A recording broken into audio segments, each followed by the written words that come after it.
I'm delighted to welcome you today to today's Positive Links Speaker Series event with the provocative and wonderful title, Jerks Die Alone, How to Create New Worlds Now, with our guest today, Robert E. Quinn. Before we get started, I'm Monica Warline, Faculty Director at the Center for Positive Organizations at the Ross School of Business at the University of Michigan.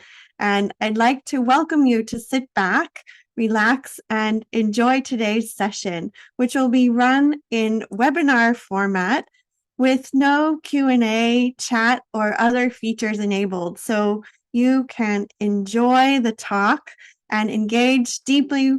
We invite you to turn off your other technology so you can really listen and learn with Bob.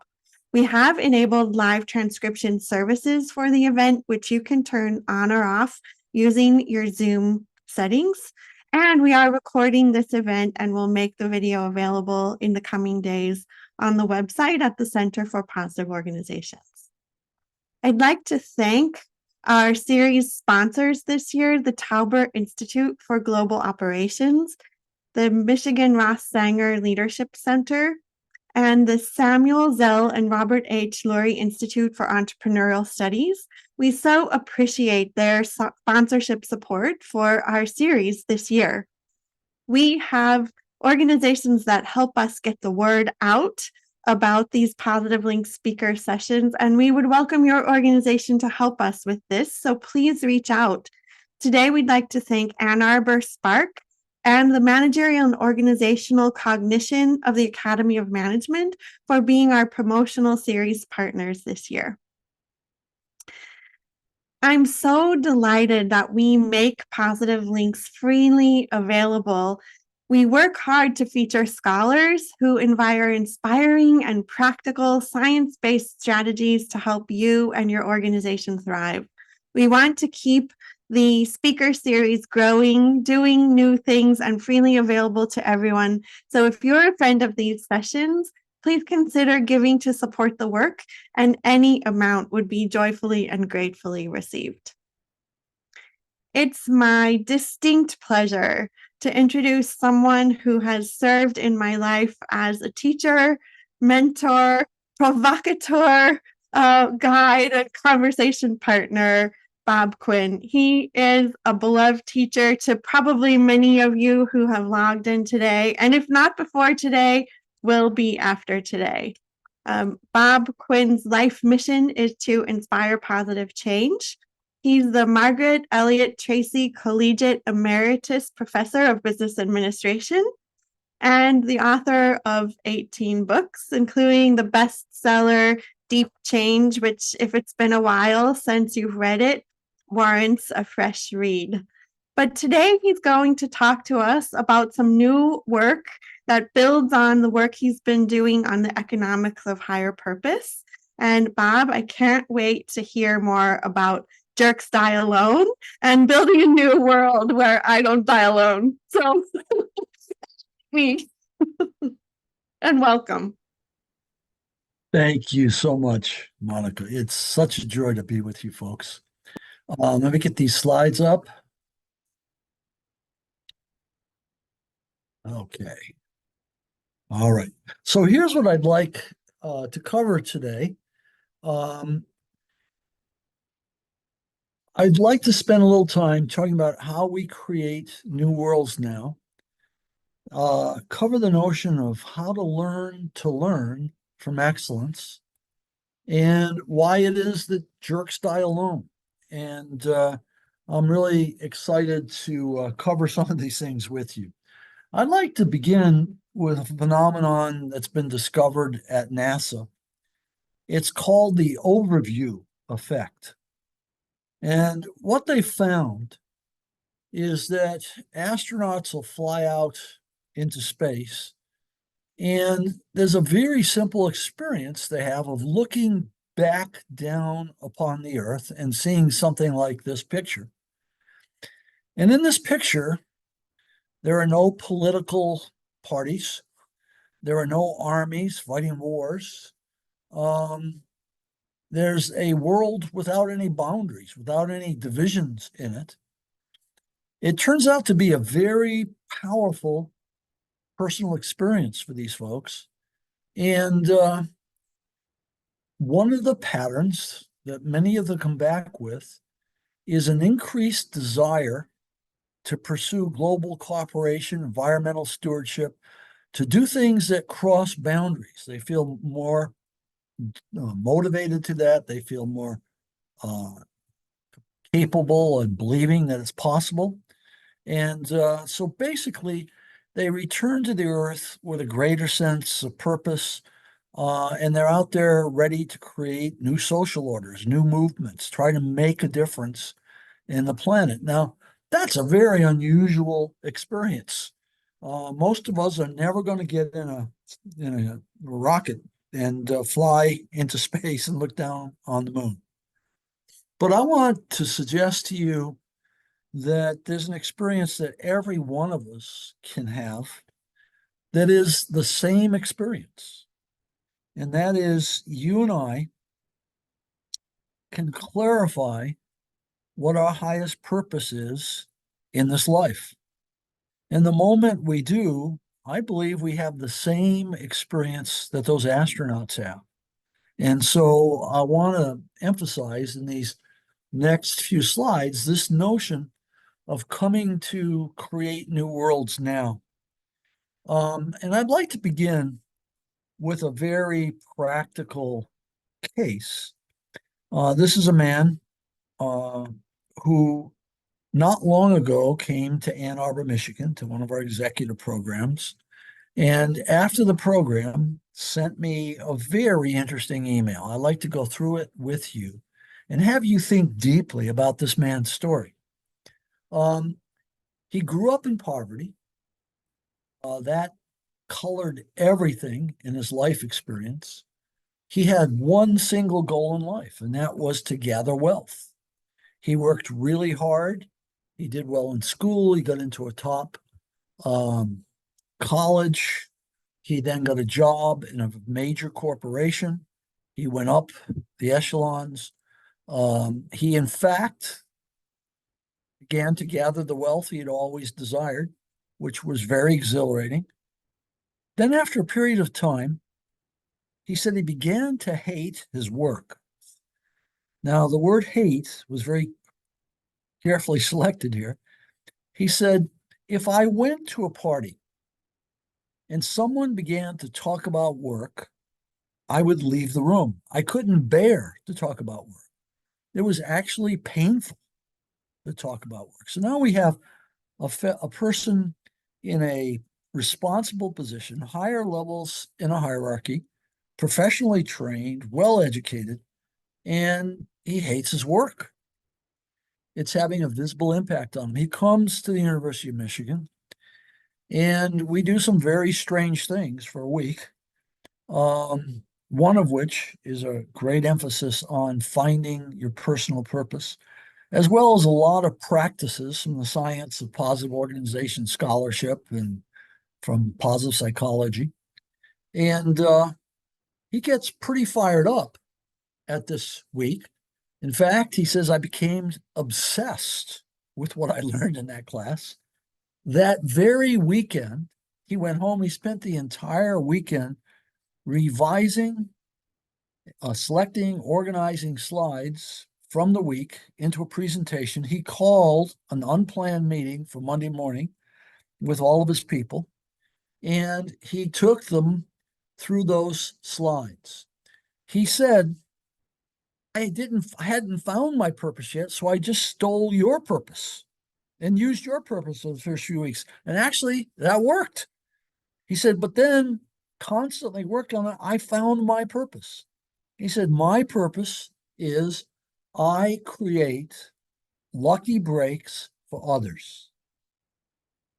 That's why I'm on the planet. Now, this is really pretty interesting. He meets with his people. He shares things. He suggests several of the practices that he learned. And he says, to my surprise, that very first day, I began to witness a change in the team. Now, the reason I'm surprised by that is not a conventional pattern. Normally, if we say, hey, team, we need to do this, nothing happens. So this guy's making a strange claim. My team started to change on the very first day. When he shared 3 weeks later his purpose with them, he did something equally strange. He said, here's my purpose. I create lucky breaks for others. As your boss, my job is to create lucky breaks for you. If I'm not doing that, I want to hear about it because I want you to hold me accountable. Now, this also is very strange. I have suggested a number of very simple changes to tens of thousands of executives. And then I say, well, what would happen if you wrote this document with your core values and leadership philosophy, handed it to your people and said, hold me accountable to this. If I'm not leading you in this fashion, then you should call me into account. That's not a particularly popular suggestion. Most people look at me like, are you crazy? It's very strange that this guy would go back and actually do that. Here's my purpose. I'm here to create lucky breaks. You hold me accountable. If you think about that, and if he's saying that in an authentic fashion, these direct reports are getting a very strange message. It's not a kind of message that they're used to hearing. I think he has their attention. Well, these people indeed began to respond to him. There were a number of practices that he had suggested, like putting their purpose up on a wall. In a very short time, he had 89 people. There were 89 purposes on the wall. Another shocking thing. Everybody bought in. Everybody did it. Now, here's something even more shocking. After a few weeks, there were over 500 purposes on the wall. The silos around him, the ones he wasn't in charge of, were watching what was going on, and they spontaneously began to join in. Those people started putting their purposes on the wall. Some other strange things began to happen. Performance in this organization began to improve, not incrementally, but exponentially.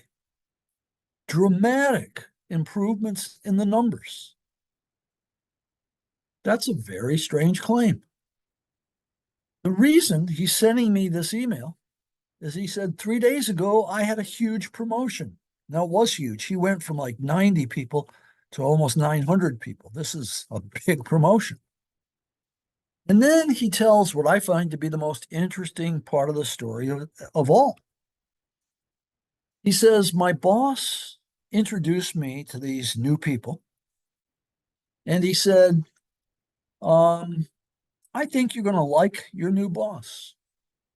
Your new boss, though, talks about strange things. He talks a lot about purpose.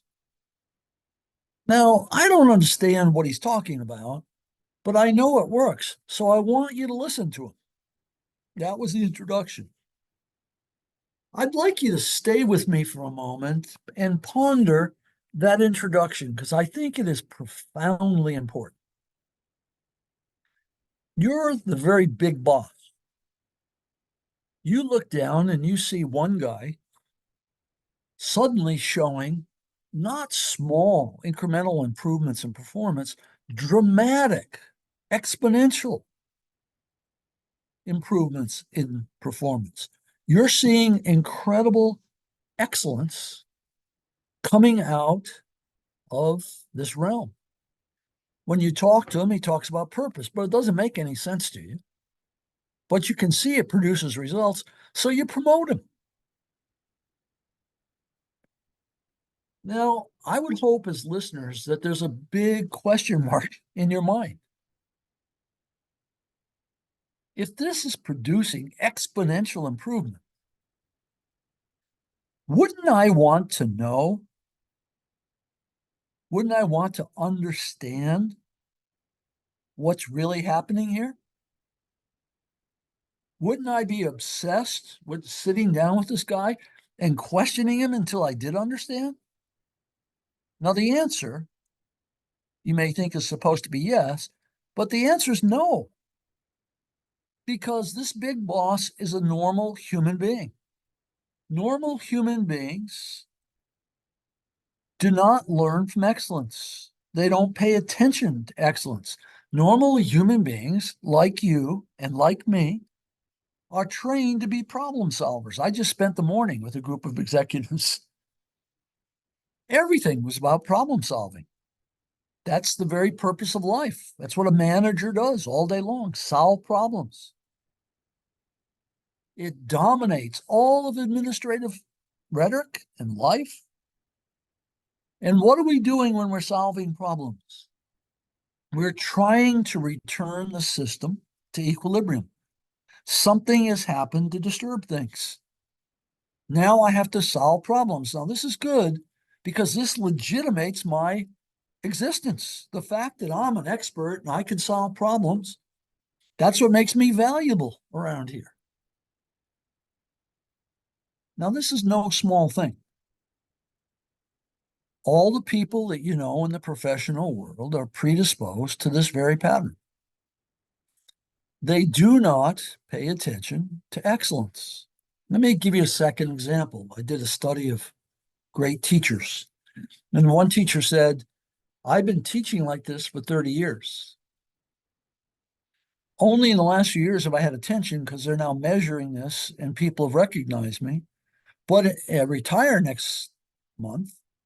And in those 30 years, not one person from the school district has ever crossed the threshold of my class. Not one administrator has ever walked in my classroom in 30 years. Now, here's the question. Where are those administrators? Everybody listening to me knows the answer. You may say, I don't know the answer. Yes, you do. Those administrators are doing their job. They're solving problems. They're with the bad teachers, the bad principals, the students that have made big mistakes and got the newspaper into the district. They're solving problems. Why would they waste their time going to the classroom of an excellent teacher?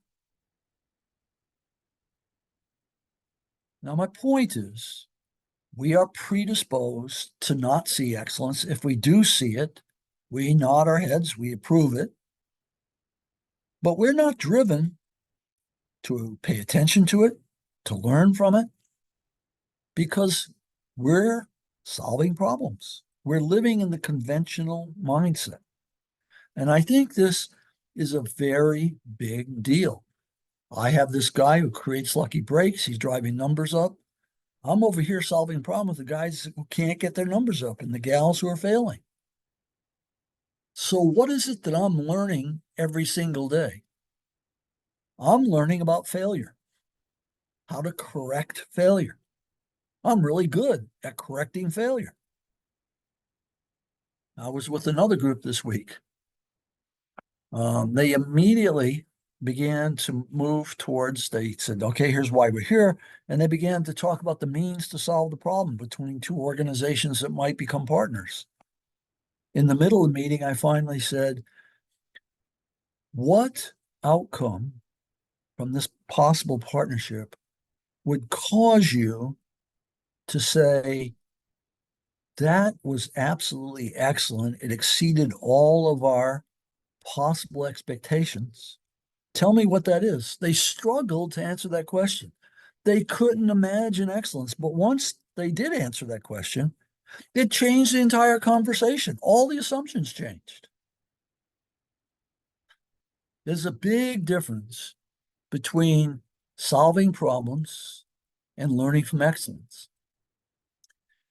Think about, here's a little survey for you. If you were answering on a 10-point scale, agree, disagree, let's think about, if I'm thinking about the ideal organization, what would it look like? Well, here's the first possible answer. Everyone should know their job. Here's the second answer. Everyone should know and do their job. My suspicion is everybody's with me here. Here's the third one.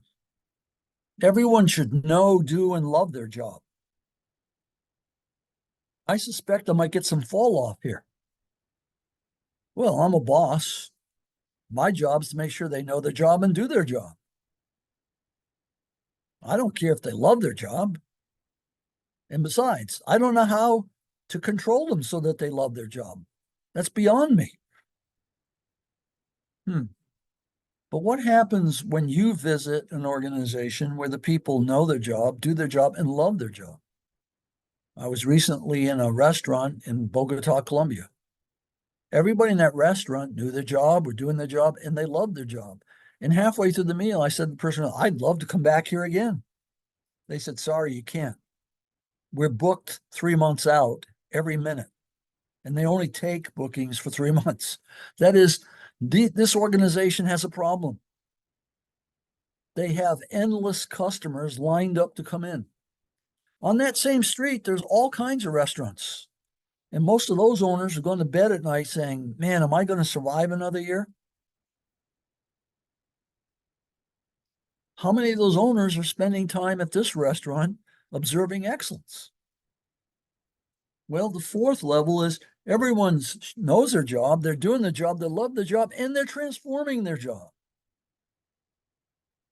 And again, if there's a reservation, I'm like, wait a minute, I don't want people transforming their jobs. I can't even trust these suckers to begin with. But if they know their job, if they're doing their job, and they're loving their job, why wouldn't I want them transforming their job so that it's more and more aligned with the highest purpose of the organization? Why don't I want my people getting better at their job every day? Well, level 1 and level 2 are very acceptable. Level 3 and level 4 sound kind of good, but they're not quite part of that conventional mindset. So I share that with you just to have you think about that a little bit. In that first 2 levels, we're preserving what is. We get to those level 3 and 4 by having people operate from higher purpose. Now, I'd like you to think with me for a minute about the notion of learning from social excellence. I think we'd all agree that there is in our mind a logical process. I think we'd all agree that we have an imagination. We also have emotions. And finally, we have a memory. We store past experiences in our memory. We conceptualize possibility in our imagination. We're constantly logically analyzing what is, and we have emotions. So those are 4 fair statements of processes going on within us. Now, if we think about that as levels 1 and 2, then level 3 is motivation. Most interactions are governed by a motivational system called ego. I'm interested in what I want. Most problem solving is done at this level of motivation. Now, I'm talking about me and about you and about everybody. I work hard to transcend my ego, but I constantly revert back to it. It's the default option. Every time I get disrupted, I feel fear. I drop back to my ego. And in that fear, my emotions, imagination, memory, logic, they function in a certain way. There's another life state. It's a motivational state. I can be motivated by conscience. That is, I shift from me to us, from my needs to the common good. It is a moral shift. When I embrace my highest purpose, and that purpose is always rooted in the common good, I'm shifting from ego to conscience. Now, we know from long streams of research that people who live by ego goals and people who spend a lot of time in pro-social goals or conscience get very different life outcomes. The list is very long. They live longer, they have less certain diseases, their relationships are better, they even make more money. If you've read Adam Grant's book on givers and takers, he reviews a just vast set of scientific studies that show over and over again the enormous payoffs of transcending ego. If I transcend ego, my conscious is always calling me to the path less traveled by. Recently, I walked into the bathroom. I had a little piece of paper. I tossed it at the garbage can. I missed. I turned around and started to walk out. This voice inside me said, go back and pick it up. This other voice said, that's 8 steps of good energy. No one saw you throw that. No one knows you threw that. That's a very sophisticated cost benefit analysis that my ego is doing. Now I went back and I picked it up and I thought all day about that little experience. There's a voice inside me talking all the time saying, don't get enraged, that person that just cut you off on the highway. Make that contribution. Engage that situation. And my ego says, man, you don't have any energy left. You don't want to do that. That is a constant war in me. But that is and we minimize that. I think it's huge. To what extent am I being driven by my conscience? If I am, I'm picking up the piece of paper. Picking up the piece of paper is being on the path less traveled by. It's changing me. I had a CEO say to me, I was the smartest guy in the room. I was a brilliant engineer. I knew the answer to all questions. But no one listened to me.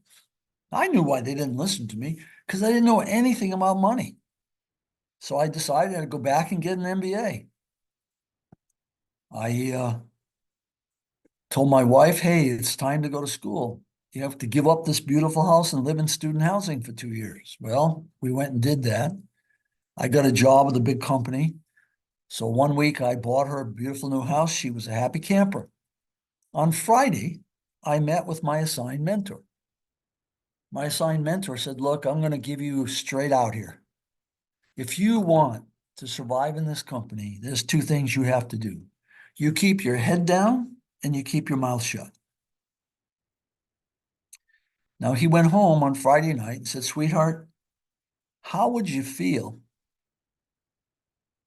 if we sold this house? She was absolutely shocked. She said, what are you talking about? He told the story. She said, you're going to quit? And then he went into shock. He said, quit? No, I'm not going to quit. I'm going to do the right thing until they fire me. I'm going to do what my father taught me. I'm going to live my values. Now, that sounds like a simple, unimportant story. The whole world in that organization had learned to keep their heads down and their mouths shut. That's not uncommon across all of the corporate world. And he makes the decision, he's going to do the right thing until they fire him. It turns out he didn't get fired. He could very well have been fired, but he wasn't. He said, that decision took me to the chair of the CEO. That is, following his conscience put him on the path less traveled by. He was on a different path than all the other people. He could have been fired. He could have been shot. But it took him someplace the others weren't going. I think that's an incredibly important story. The moment I shift from very common ego motivation, the motivation that governs all of corporate life, to conscience, something happens. I create cycles of experience. The ego produces this cycle. It's in the middle of the curve. When I keep my head down, my mouth shut, I have normal experiences. When I shift to conscience, My experiences become unconventional experiences. They're often riddled with conflict. Leaders, real leaders, create conflict. Managers solve problems. They return the system to equilibrium. Leaders are constantly moving the culture to a better place than it was yesterday. That means they're creating conflict. Managers think about problems. Leaders think about changing the culture. When you become a leader, you still have to solve problems, but you're doing it very differently than when you were a manager. If, in fact, I can create virtuous cycles, cycles full of difficulty, problem, and uncertainty, but they have moments of excellence, that means I'm in a different place than the normal person. I'm having experiences that peak in transformational moments and have small moments of synergy, transcendence, high collaboration, high accomplishment, like our friend at the beginning who creates lucky breaks. I get exponential outcomes. And if I do that once and twice and 3 times and 4 times, I can observe something in my own life experience I can't observe if I'm governed by my ego. And if I'm reflective, if I pay attention to excellence, I can begin to conceive a theory of excellence, a theory of transformational leadership. I've worked with a lot of transformational leaders who say to me, your value to me is the language you breathe. You understand transformational leadership. I'm practicing it, but I don't understand it. When you share the concepts, oh, that's what I'm doing. Some transformationists do understand what they're doing. They can articulate it. Others don't, but they are being transformational. They're making a difference in the world. They're developing a theory of excellence because they're observing excellence. What's happening is I'm having an expansion of consciousness. As that happens, it increases my ability to create new worlds. When someone, whether it's an ordinary school teacher or CEO of a company, has a transformational theory that they've built up from experience, they have the capacity to create new worlds. You can send the incorrigible kids into the classroom of that teacher, and magic happens. They become high-performing kids. And you say, that's impossible.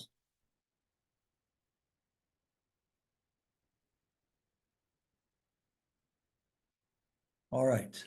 So let's talk a little bit about taking charge of how we live and how we die.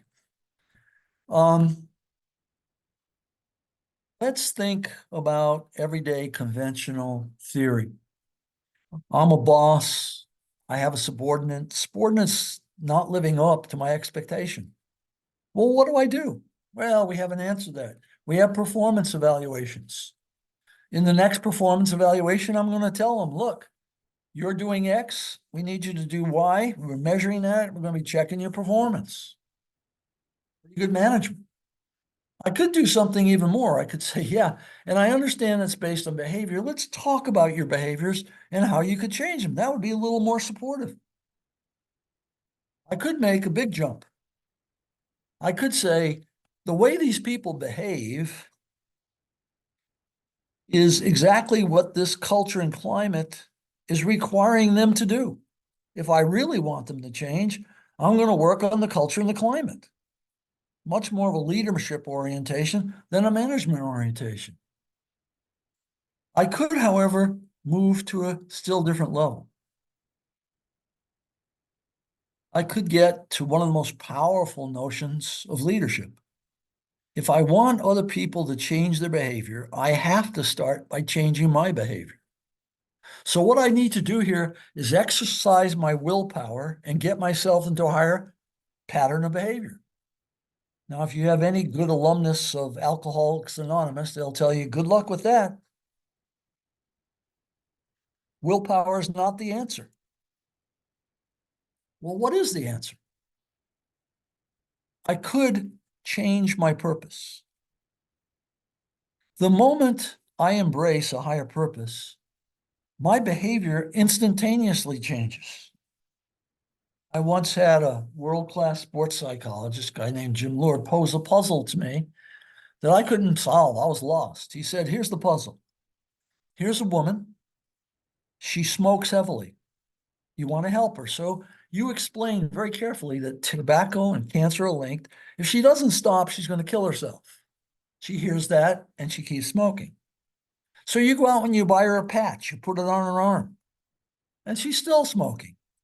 So you send her to a therapy group and she comes back and she's still smoking. And then Jim said to me, now give me 3 words that you can say to this woman and she'll put down her cigarette and never smoke again. And I was absolutely baffled. What could the answer possibly be? I had no idea. And then Jim said, you are pregnant.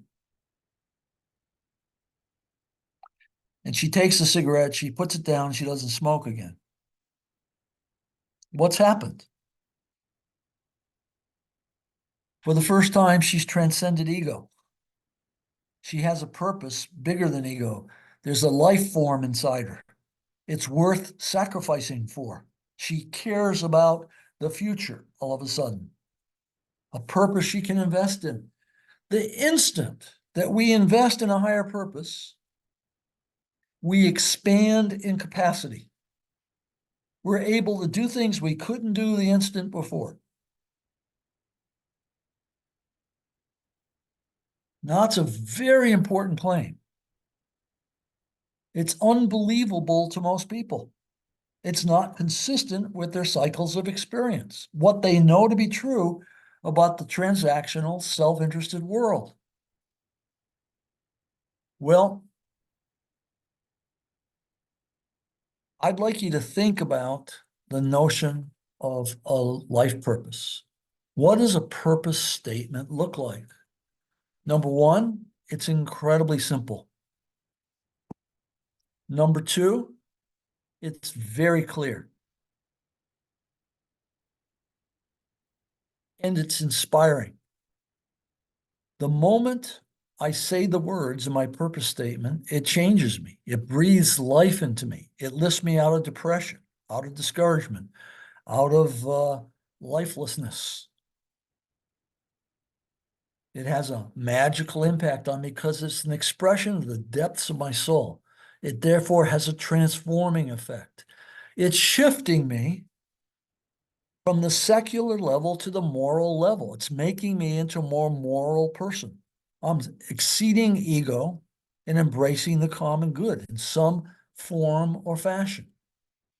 It's incredibly authentic. It's an expression of my soul. And then the one that's almost incomprehensible. It's the arbiter of every decision. If I have a purpose, I use that purpose to make every decision, and it puts me on the road less traveled by. I wrote a book with my friend Anjan Thakor.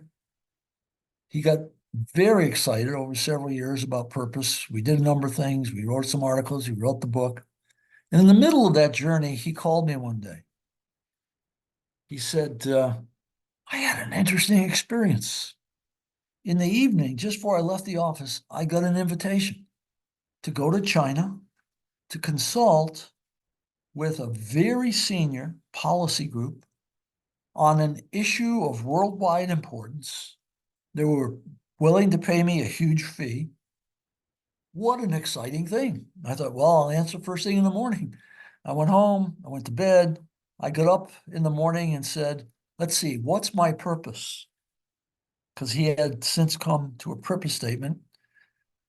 He went to the office and he sent a message saying, I'm very sorry, I can't come. He said, never in my life could I imagine having turned down that opportunity. He's now on the path less traveled by. He's doing things other people wouldn't do. When you elevate this to the organizational level, an organizational purpose statement is exactly the same. It's the arbiter of every decision. 99% of the companies I know now have purpose statements on their website. They are great PR statements. They are usually a restatement of the mission. They're not a purpose statement because the CEO cannot imagine anything that would be the arbiter of every decision. I remember being at a consulting firm once, and a mid-level woman said, "This morning, my boss said we're going to do X." And I spoke up and said, "No, we're not." And everybody in that meeting, their heads turned around and looked at her. She said, "That's not consistent with our purpose." And the boss said, "Oh, thank you very much." At that moment, the CEO who was next to me kind of leaned into my face and said, "See what I'm talking about? When you have a purpose and it's the arbiter of every decision, everybody's empowered." The average executive cannot imagine what I'm talking about. They can't imagine having an arbiter of every decision. But the moment you have it, it puts the company on the path less traveled by. That restaurant in Colombia was not an ordinary restaurant. They were on a different path. They never had to worry about money. They had to worry about how to turn customers away. Okay.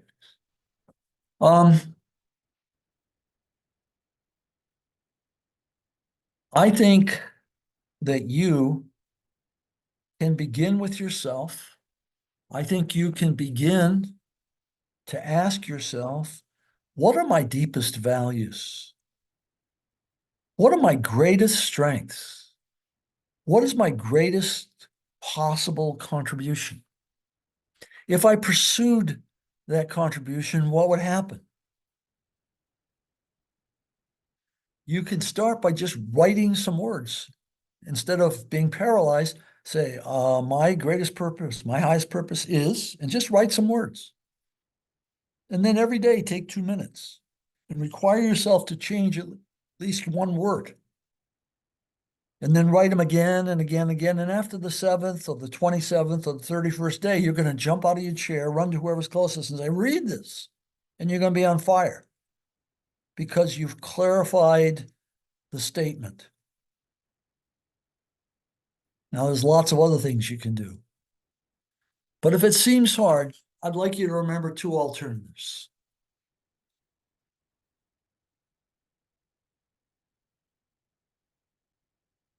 I was walking through an organization that had thousands of cubicles, and I was looking at the people. I was with an HR person, and they looked like robots. And I was paying a lot of attention, and the HR person read my mind and said, "Yes, here we house the legions of the walking dead." I think we have people all over the planet who are members of the legions of the walking dead in organizations and outside of them. And we say, okay, as long as you know and do your job, that's fine. And that is fine if your expectations are convention.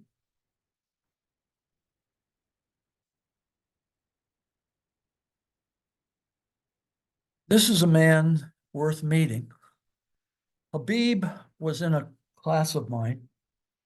We were talking about purpose. And during the break, he came up quite excited. And he said, "I'm all about purpose." And I said, "Really?" He said, "I want to show you a video on my phone." He was very secretive. I said, "Sure, I'd love to see it." He said, "Every 4 years, I leave for a few weeks and I do some kind of journey where I can clarify my purpose." He said, "A while ago, I went to Mount Everest and I had a 9-day journey coming up and it was so pleasant. We got to the 10th day, we were going to get to the base of Everest where we could watch the sunrise." He said, "It was so hard, I could not move my legs. We had just a few hundred feet to go, and I knew it was time to quit. I could not move my feet." And I looked over, and there was a man who had given up. And it just affected me. I went over, I said, get up. And here I was about to sit down, and I picked him up and I gave him an energy bar. I said, you can do this. And I started helping him step by step. We staggered to where we're supposed to be. He said, when I got there, I had an absolute epiphany. He asked the Australian man to hold his phone. And then Khabib, one word, my purpose. He could barely talk. But he states this incredibly simple, powerful purpose. And he told me how sacred that purpose is to him, how it guides his life. If you want to see that clip and you just Google his name with video Khabib and Kuzai, that video is available. You can watch it along with some other things he has to say. And the other things are very interesting. A couple of weeks after he left Ann Arbor, he contacted me. He said, I'm in the hospital. My father's dying. The doctors want me to take him off life support. I feel like he's got some time left. They're putting a lot of pressure on me. This is one of the hardest moments of my life.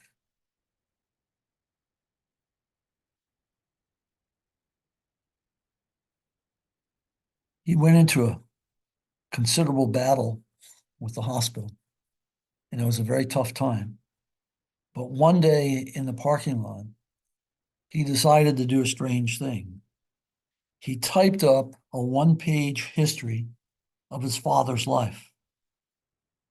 It says, my father was born in Pakistan in complete poverty. As a schoolboy, he owned 2 pajama bottoms and a shirt. And that's what he wore to school and got laughed at every day. But he persisted. He actually did well. He got himself into college. But to support us, he had to take 5 jobs. Not only that, he said, we always had people living with us. We had the family. We had 2 maids who were past an age where they could work anymore. We had a man from the village, and we had a man we didn't know, all living with us. And it was always like that. He said, suddenly Dad decided that our future would be better if he could take us to the United States. With nothing, we made the journey to the United States. He continued to work like that. He got himself adjunct jobs at universities. And then he got a really good job. And then he got an incredible offer from an Asian university that was quite remarkable. He said, I wrote all this up and I asked each nurse and each doctor to read it. And they were all very moved by it. And then I gave it to the surgeon that was going to operate. And the surgeon read it. And then he turned to him and he said, I didn't need to read this. And Khabib was quite shocked. He said, well, why? He said, because I've been doing this a long time. It's very clear to me that jerks die alone. I knew your father was a great man because of the people who are here and how they're acting. Now, I think that's very interesting. And for me, very potent an image. We can spend our lives doing what our body has trained us to do, to be motivated by ego, to live in fear, to be conventional. And we pay a considerable price for that. On the other hand, we can do the work of finding out who we really are. This morning, I was in an exercise with some executives that they didn't expect to do that was quite taxing. But in the process, they had to reveal who they really were. They were kind of surprised by who they really were. And what I said to the 6 that I spent the time with is, it has been such an honor to be in this room because you've revealed your greatness. And it's absolutely inspiring. Now, everybody listening today, despite what you believe, is full of greatness. You've already demonstrated it in your life. And my invitation to each of you is to find that person. Stop hiding it. And the way you find that is you find your highest purpose and you take the road less traveled by. And you reap all the rewards you're looking for in life. And when you stay with the ego, you risk going to that final room and dying alone. And I think that's a choice worth thinking about. So I hope these notions are helpful. Monica, let's go to you and see if you want to talk a little bit or what our timing is. Thank you, Bob. I'm just still breathing in that beautiful story about Khabib and his father and the surgeon. I know our mutual colleague Peter Frost always used to remind us that there's always pain in the room. And so when you're calling us leaders and students and all of us who are listening today to this new, different place of purpose that's may involve conflict, certainly involves fear and trying new things. What have you learned about what the best leaders and do to be with others and to help people through the presence of that conflict, fear, and pain? Yeah, this morning we were working on that very question. There's a tool, a very simple tool, that anybody listening can access. If you go back to the Harvard Business Review to a article called Moments of Greatness, there's a tool that says you can ask 4 questions of yourself at any dark moment, at any time that you're not at your best. If you answer the 4 questions, you will instantaneously elevate. You can use the same 4 questions to ask other people, individually or collectively, and they will instantaneously elevate to a higher level of functioning. Now, the 4 questions are, number 1, what result do you want to create? Now, people laugh and they say, well, I'm a busy business person. I know the answer to that. My response is, no, I don't think so. I think the question that we ask ourselves all day long is, how do I get what I want? I'm trying to run this company. These people are not doing what I expect. How do I get what I want? That's a very different question than what result do I want to create? The moment I ask and answer, I put emphasis on answer, because the vast majority of the time when I ask that question, as I did yesterday, they don't know what result they want to create. They're in a problem-solving mode. The moment you ask the question and answer what result you want to create, you create intention.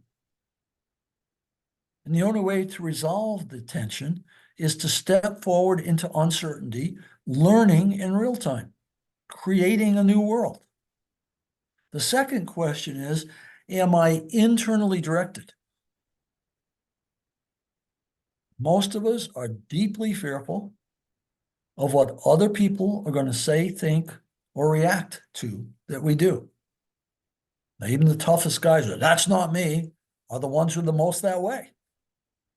Am I internally directed? Is this purpose my on-stage purpose, or is it coming from my soul?